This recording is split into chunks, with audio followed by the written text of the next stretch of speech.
দেশের বিভিন্ন অঞ্চলে দেখা দিয়েছে করোনার সংক্রমণ, বাড়ছে আক্রান্তের সংখ্যাও, মারাও গেছেন অনেকে। এত কিছুর মধ্যেও অনেকটা নিশ্চিন্তি আছে হবিগঞ্জ জেলা সদর আধুনিক হাসপাতাল। প্রতিনিয়ত রোগীদের আনাগোনা বাড়লেও এখানে নেই করোনা পরীক্ষার কিট ও সরঞ্জাম। এতে রোগীদের মধ্যে দেখা দিয়েছে আতঙ্ক। শহীবুর রহমানের প্রতিবেদন, বিস্তারিত জানাচ্ছেন লামিয়া তানজিন মাহমুদ। হঠাৎ করেই যেন দেশে ছড়িয়ে পড়েছে করোনা ভাইরাসের সংক্রমণ।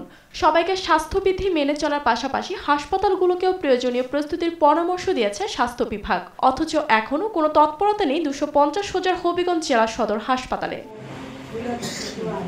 করোনা আক্রান্তদের চিকিৎসার স্থাপন করা কর্নারটি এখনও সাধারণ রোগীদের দখলে। শনাক্তকরণে পিসিআর ল্যাব স্থাপনের অনুমোদন পেলেও যন্ত্রপাতি না আসায় তা বাস্তবায়ন হয়নি এখনো। হবিগঞ্জে দেখতে পাচ্ছি সম্প্রতি অনেকেই জ্বর, কাশ, সর্দি বিভিন্ন রোগ নিয়ে আসছেন।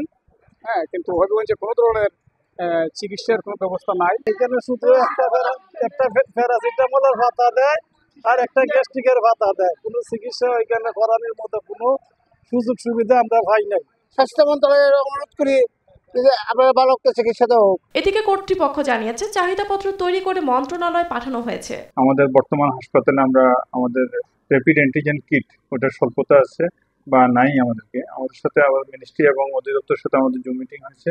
আমাদেরকে খুব শীঘ্রই আশা করছি যে আমরা চাহিদাপত্র পাঠিয়েছি, আমরা কিট পেলে আমরা সাধারণভাবে সব রোগীদের জন্য আমরা কোভিড পরীক্ষা করতে পারবো। করোনার লক্ষ্য নিয়ে ঢাকা সিলেট ছুটতে হয় রোগীদের। এই অবস্থা থেকে মুক্তি পেতে দ্রুত হবিগঞ্জ সদর হাসপাতালে করোনা পরীক্ষা সহ চিকিৎসা ব্যবস্থা নিশ্চিতের দাবি রোগীদের।